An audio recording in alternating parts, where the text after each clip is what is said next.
Anthropology is about sincerity.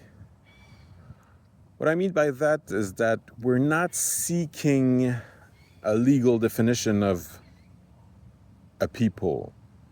Like, for example, law cannot be said to be a reflection of society, rather, an aspiration, an ideal, which is one way to look at society, not denying that.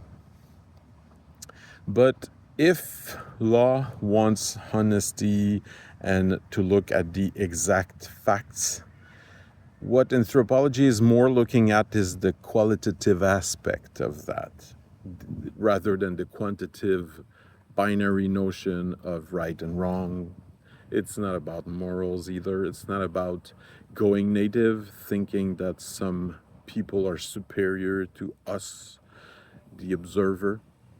Rather, it's knowing oneself as much as possible while looking at the other to know our biases, but also to learn to look at the other from a fresh perspective. So, with sincerity as a main tool, anthropology is able to look at, I would say maybe ethnology to be more precise in this clip, because what we're looking at is the soul of a people, basically, rather than its norms or its laws or its, really well defined limits. It's more like understanding how emotionally it relates one to another and the qualitative aspects of that.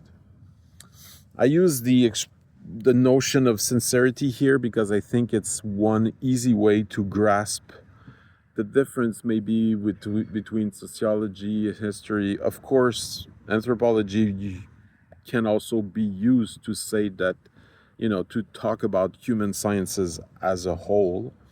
It is multidisciplinary, but a key component that adds to what was lacking in many other disciplines is the qualitative aspect. So, for example, when you look at the birth of sociology in Europe, it was basically talking mostly about Europeans and trying maybe sometimes to be hierarchical about it.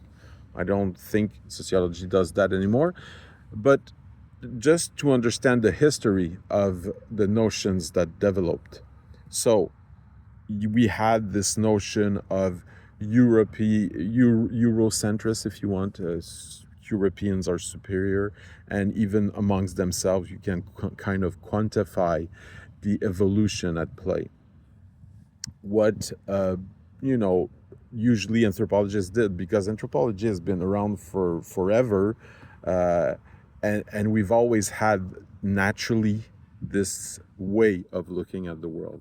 But when it became more official with people like Boas, for example, it was really like kind of looking at, for example, some culture in Africa with a very different way of living, with different colors, different values, different rhythms, different smells, different everything, and not trying to see them through the European lens, but rather sincerely getting what they're talking about, kind of becoming them through the lens of how they see the world and trying to adopt it as much as possible, while, of course, as I said, keeping the sincerity of our biases, of where we're from, of our prejudices, and everything. So that's why sincerity is such an important concept in anthropology, because without it, you will either have a very, ethnocentric point of view from your own culture, even an egocentric from your own person and your own ego, even a narcissistic, even projection of your ideals onto them. So as long as you're sincere, all these mistakes that are sometimes inevitable will eventually come to light, and it will be easier for others to understand that you might be biased here. And sincerity is not about perfection. It's not about the honesty be in front of the facts.